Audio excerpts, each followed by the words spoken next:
So you're jumping into Operations, the extraction shooter here in Delta Force. Well, that was me just a few weeks ago, and man, I was lost. This game is a maze of menus, mechanics, and I'm not gonna lie, it's a little bit of a grind. Unless you're someone who's coming from Tarkov, it's easy to get lost. But that's how you know this game is great, because it has a level of depth very few other games are able to offer.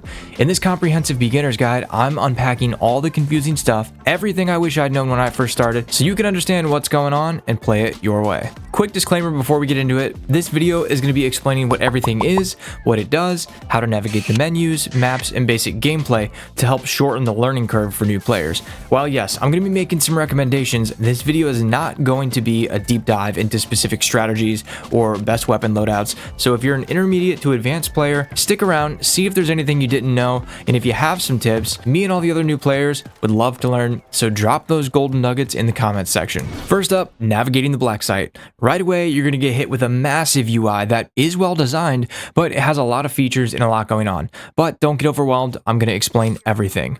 Think of the Blacksite as your hub, your home base, if you will, for everything.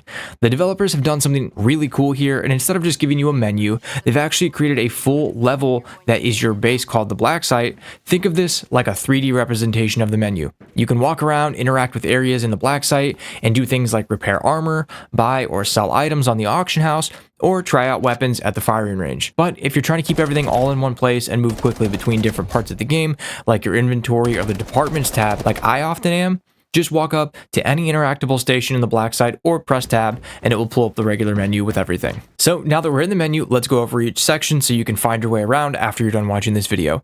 The start menu is where you'll select the area you want to deploy and build your loadout with all the weapons, ammo, and gear you want to take into that match. Here you can select one of two options when it comes to choosing what to take into your match. Option number one, you can take your own gear and equipment into the match, and the game does give you some decent stuff when you're first starting out, if I remember correctly, but I wouldn't take your own gear in just yet, because if you die, you lose everything. With one exception we'll talk about later in this video. What I recommend instead is option 2, and these are gear tickets. These are tickets the game gives you where you can select predefined loadouts at no cost to you. You have 3 different tiers: recruit, standard, and elite. And even if you burn through all of your gear tickets, don't worry, because when you die, you will always be granted a recruit gear ticket, so you always have something to go into your next match to be able to fight. The recruit gear tickets are great when you don't want to worry about losing high tier or expensive equipment, and you're just starting out to complete missions around the map rather than fighting other people. Recruit gear tickets aren't great, but they will work just fine for taking out bots. Standard gear tickets have a total value of 200,000 and are very solid, especially in the beginning, and elite gear tickets are very good. Expensive, kitted out weapons, very strong ammo, and usually some pretty good heals. These are what you want to save for dropping into matches that have a normal or hard difficulty when you don't want to take your own stuff. And it's also worth noting that if you don't like these loadouts, you can always pay money to re-roll them by clicking on this icon here. Seems obvious, I know, but I just wanted to point it out for the handful of people that will gloss over it, play the game for 3 months, and finally realize that they could have been doing this the whole time. Now, it's worth noting that you can't mix option 1 or 2, so you can't use a gear ticket loadout and then add stuff from your stash. If you take a gear ticket loadout, you're stuck with whatever the collection of items is. After you get a few games under your belt and you're starting to feel a little more confident, if you do end up wanting to take in your own gear, that's where we can head over to the next section of the menu, your stash. This is where you'll keep all of the items you've successfully extracted with or purchased, and where you will equip items you want to take into your next deployment. You can also sell items or list them for sale on the auction house from your stash. More on that in a little bit. You can sort the items in your stash manually, or you can click this little button right here, and the game will auto sort everything for you. And if you want to change how the game sorts your stash, you can go into the settings and reorder how you want things displayed. Next, we have operators. This is where you can select, customize, and unlock different operators that have different abilities. I'm not going to do a deep dive on each one in this video, but if that's something you guys like to see, leave a comment so I know people are interested. As of this video, we have 4 classes: Assault, Engineer, Recon, and Support. The Assault class has the best mobility and weapon handling. It is good for being very aggressive. If you're pushing an enemy squad, this is who you want to be your entry frag, the first person in, dealing the damage early on. Engineers get tools that can change the dynamic of a fight when a team is trying to push you. They're great at planting traps and slowing the enemy's ability to push your squad. The Recon class gathers intel on enemies, and they also give you intel on boss fight and extraction locations via these recon beacons around the map. In this game, information is one of the biggest advantages you can ever have. Lastly, we have support. This one is pretty obvious, but they're great at keeping your team healthy, reviving players quickly, and can turn a fight from what should be your team getting wiped to a successful escape or even wiping the other team. The current team size in operations is only trios, so choose an operator that fits your playstyle and make sure you play your role. I know someone watching this is going to be really happy when I say this, but if you're a support character, you should never ever be the first one into the fight and the first one to get killed. You should be the anchor that allows your team to get aggressive and still recover. If you're like me and you end up solo queuing a lot, I recommend going with the Recon class for scans and information, or D-Wolf in the Assault category because his exosuit allows you to run extremely fast for quite a long distance, as well as having smoke grenades to cover your tracks. So if you ever get caught off guard, toss a smoke, hit the nitro button, and get the out of there. Moving on, we have the departments tab, and this one is a big one, so pay attention, you ADHD TikTokers. This is where you need to be spending a lot of your time in the first 20 or so hours of the game. There are 6 different departments, including a seasonal tab where you can accept missions to earn rewards like gear, weapons, money, and experience to level up faster. These missions, especially early on, are designed to help teach you all the different mechanics of the game and reward you for completing them. I recommend just clicking accept on every single mission. There's no limit. So when you drop into a specific map like Leali Grove or obviously Zero Dam at first, you'll be able to pull up your TAC map and see exactly what missions you have available and track your progress as you go. It never hurts to have multiple of these missions running at once because a lot of times these will have overlapping objectives, so completing something for one mission will actually count as progress towards another one. Make sure that after a raid, whether you extracted successfully or not, you go back to the departments tab to claim your rewards and activate new missions, so you're always working towards something and learning new aspects of the game. Inside the departments, you will also have the supply station where you can trade in items to craft gear and weapons at a typically lower cost. If there is something in particular you want, check out what you need to craft that item and spend time looking for those specific items next time you drop into a match. Also, basic little tip here, you can click on any item and see its usage and source. If you want to know where to find a specific item, click on source and it will tell you what map and where to go to look for it. Now, I have heard that this is a little bit hit or miss, and I think the source recommendations of the maps and areas where to find them are a little bit of a gray area, but it's a good starting point. And if you want to just skip all of that and just buy the one item that you don't have to craft something, click on source, go straight to the auction house and see if you're willing to pay the market value for that item. Speaking of the auction house, this is where you can list items for sale based on the current value of that item. These prices fluctuate based on what other players in the game are selling items for and what people are willing to pay for them.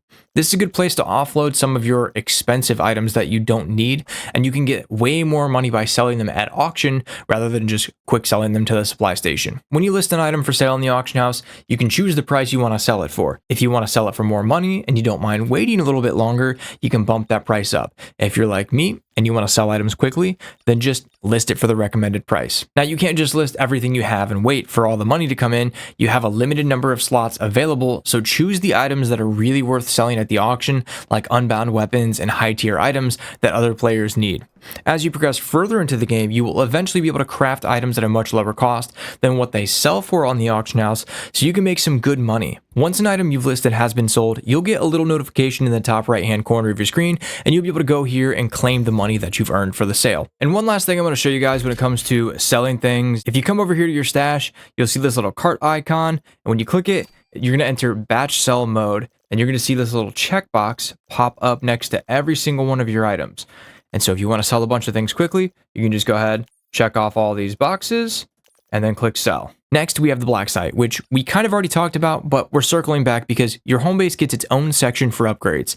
Just like when crafting items, click on the specific department you're interested in, and it will tell you what the upgrade does, what items are needed, how much money it costs, and the amount of time until the upgrade is completed. I also want to emphasize here, please check the level required to upgrade the Blacksite area that you're looking at. I can't tell you how many times I've gone to upgrade an area of the Blacksite, spent 300,000 on items, and I go to upgrade, but I'm not a high enough level. I don't know why, I don't remember to check, but it's happened to me like 3 times now, and I end up holding stuff in my stash that wastes a bunch of space until I complete more missions to level up, and then I can finally use those items to upgrade the Blacksite. So just take a look at the level requirement, it's right there at the top. I highly recommend leveling up your stash for more storage space and the CSD early on for more stamina as well as faster stamina recovery. And lastly, that brings us to the Gunsmith. This works pretty much exactly like you'd imagine it does. pull up a weapon you own, throw attachments on there to build your loadout. Oh yeah, if you don't have attachments, you're gonna have to pay for them. But there's a good life lesson in there, both in Delta Force and in real life. Just don't be poor, apparently. If you want to try out a weapon or a specific attachment, that leads us into the very last part of the Blacksite, the firing range. You can come into the firing range, create any build you want, test out weapons, test out attachments, and then save it as a custom loadout for easy access later, so you don't have to remember all the different combinations if you have multiple builds, or just even having to remember attachments for one build.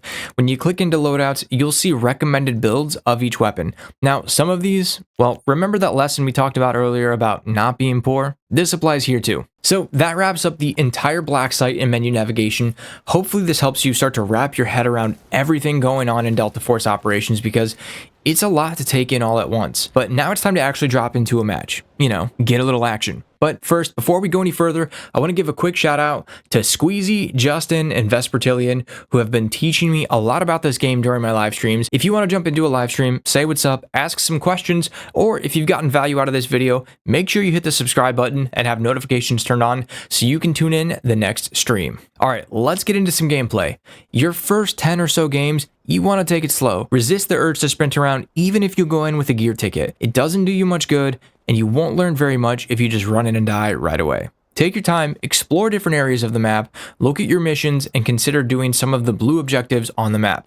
When you open your map for the first time, you'll see these golden safe icons, and these have high tier loot in them. But these are going to be highly contested areas, so be ready to fight if you decide to approach one. On Zero Dam, admin tends to be the hotspot where everyone goes to get the high tier loot and fight it out. You'll also notice a big red skull and a circle around it. So this is where the boss fight can be found. But these guys are relatively strong, so I recommend waiting until you have some better loot or at least a standard gear ticket before trying to take on the boss fight. This gets a little easier if you're playing in a squad, since you can all team shoot the boss, and obviously he can't shoot all three of you at the same time, I think. To be fair, I've only ever played this solo. The cement plant also tends to be a pretty hot area because the top center has good high ground, good loot, and a few weapon cases you can search to find decent weapons and extract with. So take your time, loot around the map, and when you're ready, go check out the hotspots and get some better loot. Now let's circle back to something we talked about earlier. When you die, you lose all of the items you found, as well as all of the items you brought into the match. But if you find an item that is extremely valuable and you don't want to lose it, you can toss it in your safe box, and you will still keep those items even if you die. So make sure you stay on top of your inventory management and keep your most valuable loot in your safe box. When you get into a fight and take damage, this isn't the type of game that automatically regenerates your health over time. You're going to need to heal manually. But there's a lot going on here, so let's talk about your player health and all the items in the game for healing. There are a lot of healing items, so I'm going to break them down into 4 main categories to help you understand quickly and easily. Category 1 is health meds. When it comes to your character's well-being, there are actually 3 separate parts that have to be treated differently. Part 1 is your general health level. You have 100 base health, which, is pretty standard for most shooter games. In this category, we have things like bandages, injectors, med kits, and med crates. Med crates are the absolute best healing items in the game because they take the least amount of time to use, and they heal the most health the quickest, and also have the added benefit of relieving pain from any injuries you take during a fight, which I'll explain more in depth in the next part. These are the go-to meds if you want to use while you're in a fight and you need to heal quickly, but when you're first starting out, you likely won't have access to these because they're so expensive. Your best option when you're new to the game is the basic and enhanced injectors because they only take 3 seconds to apply. Now, they will heal you less quickly, and you may have to use 2 of them to get back to full health, but when you're new to the game, you're probably going to be facing less skilled players who won't be able to kill you and push you as quickly. So you can use one of these injectors to get your health to start recovering and get back in the fight. Then we have your vehicle and first aid kits. These are good for when you know that it's safe to heal, and they will heal you both more quickly and more of your overall health. I don't recommend using these unless you know you have time because they take longer to apply. And just to be clear, before anyone gets confused, because healing works a little bit different in this game compared to if you're coming from something like Warzone, DMZ, or Apex Legends. When you apply healing items, you have the time it takes to actually use the item.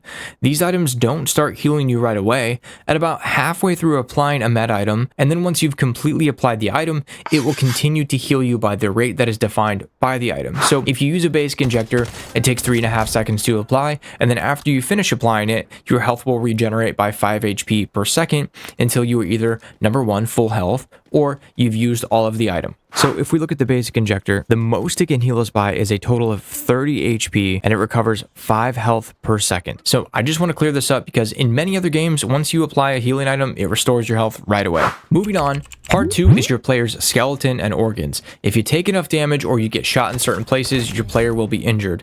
In some cases, your movement will be slowed to a crawl, and your vision will be blurry, going in and out of focus. This is where you need to apply things like debuffs to heal organs and repair broken bones to regain your vision and player movement. In this category, we have painkillers, antibiotics, and surgical kits. The painkillers and antibiotics won't heal your organs or skeletal injuries, but they will give you temporary relief from the effects. So if you're badly injured and you need to get back into a fight or make your escape, you'll want to pop these debuffs to at least allow you to temporarily move at full speed and see clearly. Once you finish the fight or you've successfully gotten away, that's when you want to move on to using the other debuffs.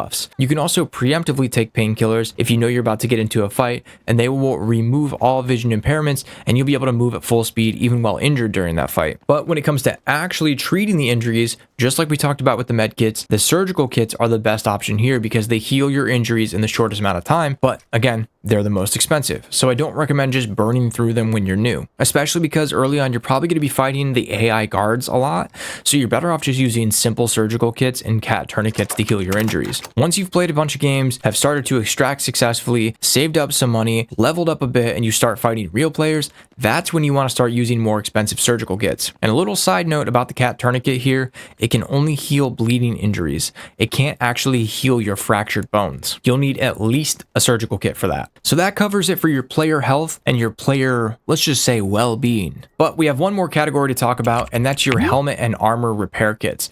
Think of these like plates from Warzone. After a fight or getting shot in certain areas, your helmet and armor will be damaged, and you'll need to repair them if you plan on fighting more people before extracting, or you think you may run into people on your way to the extraction site. Again, early on, I recommend the lower tier, more affordable repair kits because the top level armor repair kits are almost $1 million. Honestly, in your first 10 to 20 hours, you probably won't need to repair your armor much, if at all, but if you do, stick to the more affordable kits until you really get your sea legs, and you want to start dropping into some more difficult areas of the map with better players. All right, now that we've covered meds, let's talk about boosters. Think of these like temporary perks, sort of how perks worked in Blackout, if any of you guys watching remember Black Ops 4 from all the way back in 2018. Little side note, Blackout is still the best battle royale. Warzone doesn't even come close. But back to Delta Force. There are 3 types of boosters. These increase your stamina, hearing range, and max load capacity. Now, that last one might be a little confusing, but essentially as you loot throughout the game, you're obviously carrying more stuff in your backpack, and it begins to weigh you down, which slows your movement speed. Applying a booster that increases your max load capacity allows you to move more quickly with a full backpack. Boosters are pretty simple and straightforward, not the cheapest, but not the most expensive either. If you plan on going in to fight other players, you may want to consider taking a perception booster to increase your ability to hear enemy footsteps and gunfire, possibly a stamina booster too. But if you're just going to go in and loot, you may want to consider taking a booster that increases your max load capacity for when your backpack is loaded up and you want to get out quickly. Just make sure you take a chest rig or a backpack with enough space. Now that you've explored the map, completed a mission or two, and found some shiny items you like, it's time to extract. When you drop into Zero Dam, you'll have 30 minutes to loot and get out.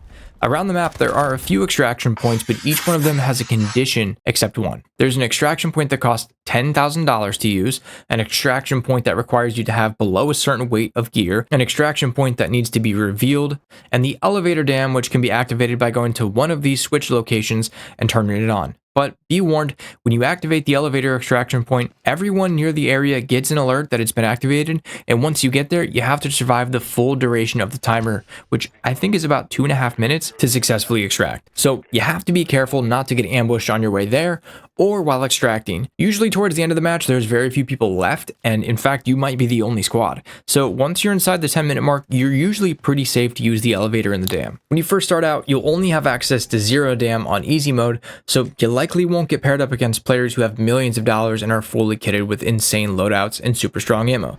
But as you level up, you'll start to gain access to other areas like Leali Grove, Brikesh, and Space City. These other areas tend to have better loot, but also better AI bots and better players. If you decide to take your own gear instead of a geared ticket, you're going to need to buy some ammo. Each weapon type has 5 to 6 different ammo types. The better the ammo, the more damage it does, and the better it is at piercing armor. Now, the whole ammo armor situation, I could make a whole other video on, but in its simplest form, if you go into a match like Brikesh or Space City, where you're likely going to have players with blue or purple armor, you at least need blue or purple ammo. If your ammo type is lower than the person's armor type, you'll have to completely destroy that person's armor before you start doing damage to their health. So something to consider. I highly recommend bare minimum blue ammo. If you can afford purple ammo, it's a massive advantage and something you really want to consider, especially if you're solo. Having to outgun a full 3-stack is pretty hard when it takes a lot of bullets to down one player and you have to reload and then heal up. So the strongest ammo you can afford is your best bet. And a little tip is to put 2 stacks of your most expensive ammo in your safe box right as your feet hit the ground when you deploy. That way, if you do die, you'll still get to keep a good chunk of the ammo you spent an arm and a leg on. Now, let's talk about what to do once you've either extracted successfully or not so successfully.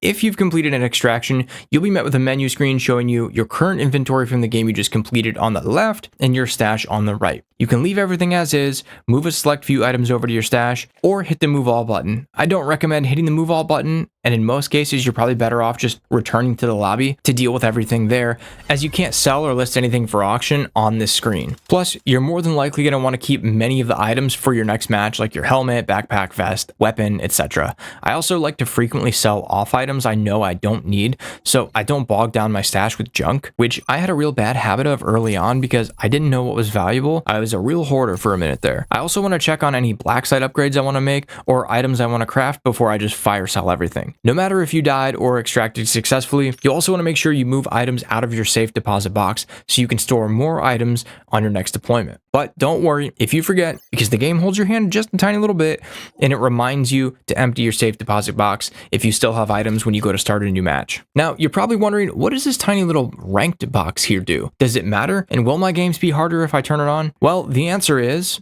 no. You'll get the same matches whether you play ranked or unranked. I recommend turning it on because you'll start to earn money for achieving certain ranks. I think bronze is 300,000 and silver is 500,000 and so on.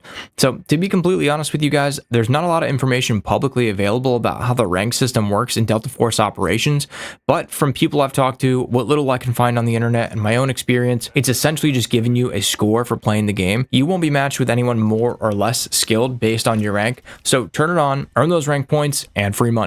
If you have any questions, drop them in the comments below. I'll do my best to answer them. And if you liked that video and you want to watch another one, click here.